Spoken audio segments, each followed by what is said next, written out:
Knock-knock! Walang tao. Idol! Sorry na. Ito, office offering ko. Pagod It's a favorite rin. Sungit mo naman. Sorry na. Malay ko pang nasa likod natin siya. Tsaka hindi ko naman alam na bago na yung plano mo. Okay lang. Hindi ko din naman kasi alam na nandun siya eh. Bro, talagang tinamaan na ako kay Polly. Paano si Clara? Eh, di ba ex ko nga? So move on na ako. And they always say, pag may umalis sa buhay mo, focus ka lang sa bagong darating. Wow! Lalim nun ah. Eh, paano yan? Galit na galit sa'yo si Polly ngayon. Eh, kasi gawa mo eh. Sorry na, Ano ka talaga? Ito na nga peace offering ko eh. Huwag ka na magalit sa akin. Sige, Ito naman. kaya tayo. Ayun na tayo. Good night, mga Fins. Close muna tayo ng maaga, ha? Total, wala naman tayong customers. Polly,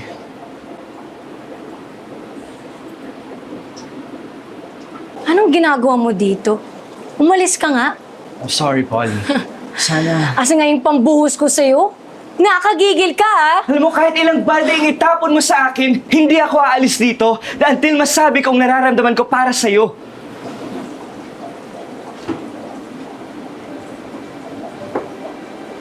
Alam kong masyadong mabilis. Oh, mabilis talaga.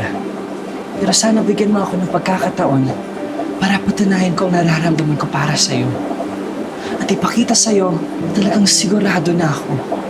Alam kong nasaktan kita, niloko kita para lang mahulog ka sa akin.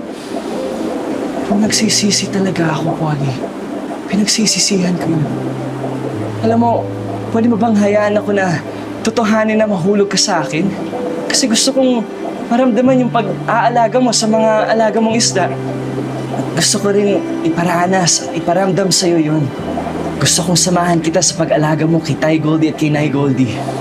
Polly, bigyan mo ako ng pagkakataon para ligawan ka. At patunayan tong nararamdaman ko para sa'yo. Please.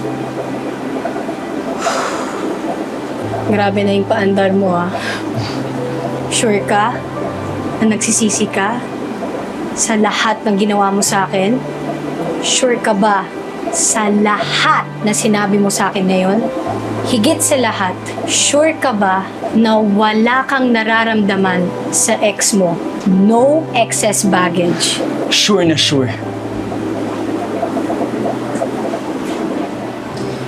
Kung ganun, then what are we waiting for? Pwede mo na akong ligawan. Pero, makulit ako. And, I'm very hard to get. Okay. Okay? Okay. At, gusto ko only iced matcha. Yun lang pala eh. Kahit ilan pa, gagawan kita. Partners?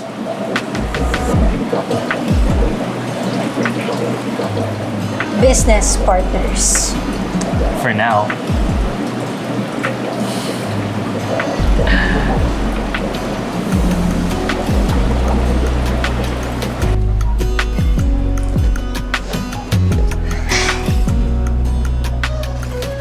Mukhang okay yung tandem natin, ah. Partners? Partners. For life? Hindi ba pwedeng dahan-dahan lumangoy? Pwede naman. Basta sabay tayong lalamoy.